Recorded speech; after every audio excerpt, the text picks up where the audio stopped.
ஒரு வழியா ஆவாரம் பூ தேடி பிடிச்சாச்சு. இதுதான் ஆவாரம் பூ பாருங்க. அனைவருக்கும் வணக்கம்.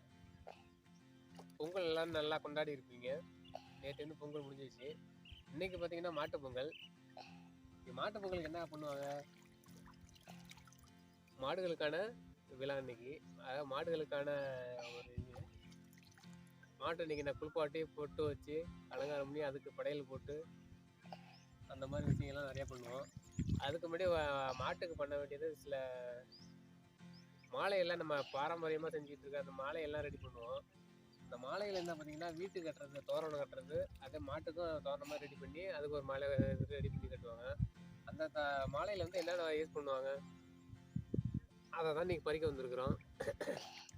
அதில் பார்த்தீங்கன்னா இந்த ஆவாரம் பூன்னு சொல்லுவீங்களா, ஆவாரம் பூ, சிறுபிள்ளைன்ற ஒரு பூ இருக்குது, அது தும்பை, பிரண்டை. இந்த தும்பை பிரண்டையெல்லாம் இப்போ வந்து யாரும் யூஸ் பண்ணுறதே இல்லை. அதுக்கப்புறம் தான் பார்த்தீங்கன்னா வேம்பு, வேப்பிலை, மா இலை இதெல்லாம் கட்டி ஒரு தோரணை மாதிரி கட்டி மாட்டுக்கு வந்து கட்டி நைட்டு படைசல் போட்டு படைப்போம்.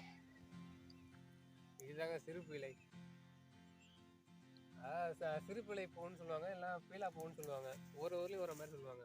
இந்த பூ பார்த்துக்குங்க, இதுதான் சிறுபிள்ளை. பீலா பூ அப்படின்னு சொல்லுவாங்க. மாமரத்துக்கு வந்தாச்சு. நமக்கு தேவையான குத்துகளை அறுத்து எடுத்துகிட்டு போக வேண்டியதான். ஒரு குத்து எடுத்தால் அதில் வந்து ஒரு இலையை பறித்து அப்படியே மடக்கி தோரணமாக செய்யணும் வீட்டுக்கு. அந்த பாருங்க, அது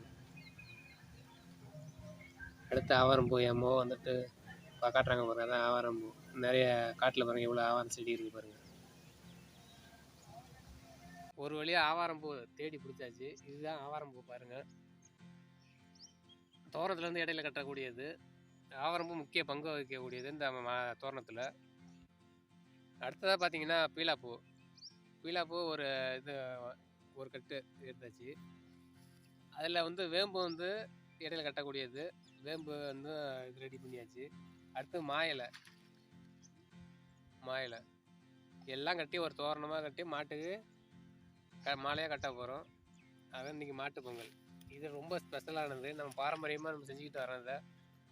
போமாயா மாலை ரெடி பண்ண போகிறோம், வாங்க பார்க்கலாம்.